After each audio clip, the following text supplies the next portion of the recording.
Hi guys, what is up? Before we start, I know I do not have makeup on. I know I have not done my hair, but until I'm back to work, I'm not bothering, so embrace it, guys. So, I haven't done a video for a while, and I keep rocking back and forth. I'm rocking back and forth on my son's little stool, which is really comfy. But today's video is going to be what it is like having a child with disabilities, special needs, complex medical needs, whatever you want to call it. Okay, so Sebastian, obviously, for those who follow me, has a complex medical needs and is classed as being disabled. Basically, a brief outline. When he was born, he was resuscitated for 10 minutes. Um, for about 3 weeks, he wasn't feeding well, so he had an NG tube fitted. Since then, he's had a lot of medical interventions, and basically can't swallow.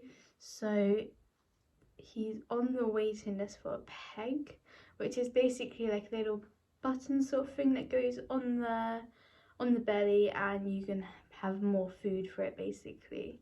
And it's much nicer than having a tube fitted down the nose, which I'm guessing is extremely painful. Like to be a mum with a special needs child, it is hell. Honestly, hell.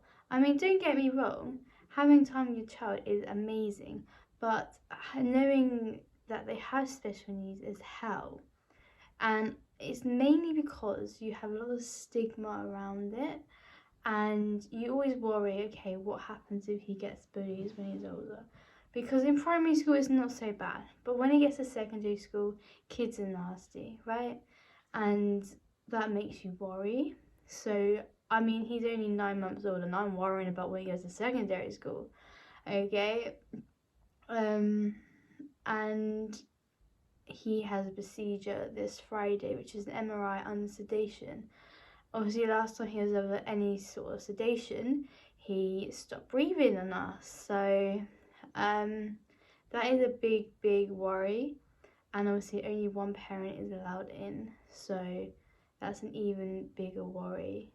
And that's all due to COVID. In the UK, only one parent is allowed to stay with a child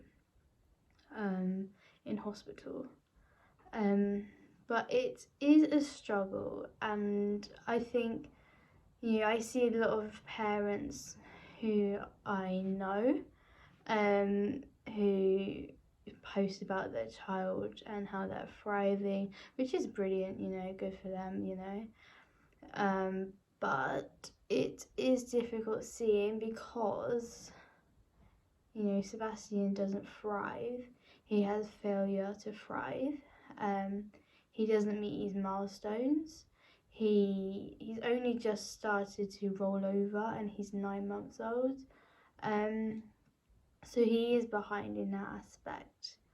I think also you see even mums like post pictures of like them feeding their child, whether it's breastfeeding or bottle fed, and I only had about a week and a half of bottle feeding Sebastian, and it wasn't even proper bottle feeding because he wasn't latching on, so it wasn't really proper.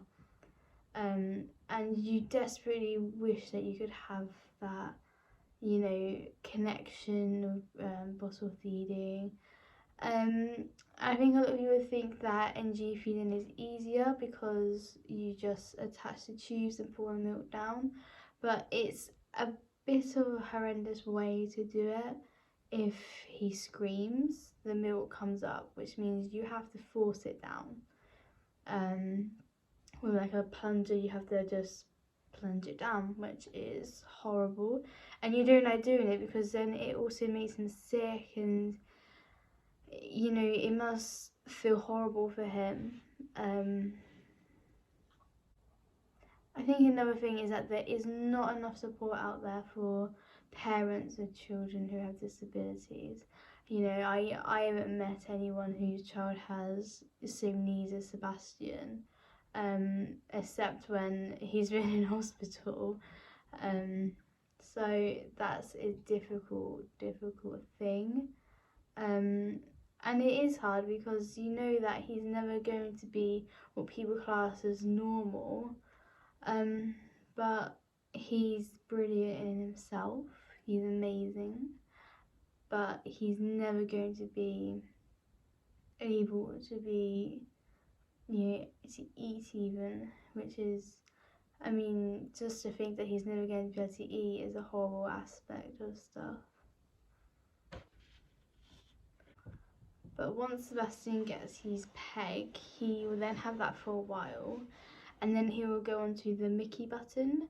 And for those children with disabilities who watch this, you'll know what I mean. But he will go on to the Mickey, which is just another form of the, like, it's like a peg, but it's a different form. He had a neurological assessment at Southampton Children's Hospital, which is a really good hospital. They're actually querying because before I had an emergency C-section, I was unresponsive for 45 minutes, so it's also questioning whether did he have a lack of oxygen during this time? Has it impacted him? But his MRI on Friday is to check his brain and his C-spine. Basically just to see if there's anything there that they can see that would be an obvious cause of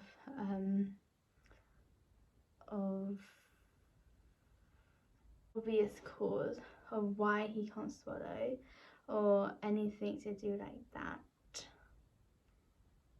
But I think if you know someone whose child has a disability, just know they are going through a lot.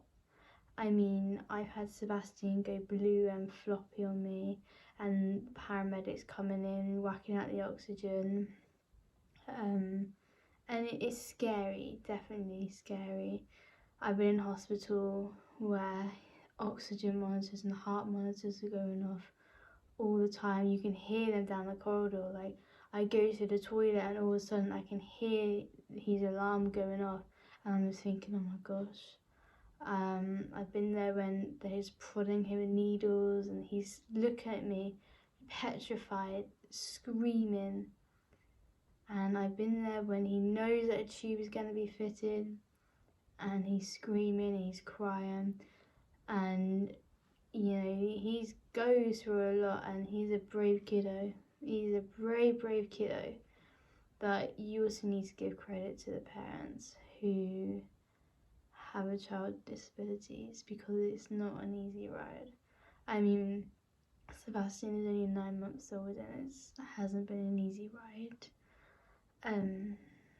Yeah. So this has been a bit of a ramble video, just because I haven't done a video in a while. I will be doing another video. I'm not sure what on yet. But I will be getting back to you soon. See ya!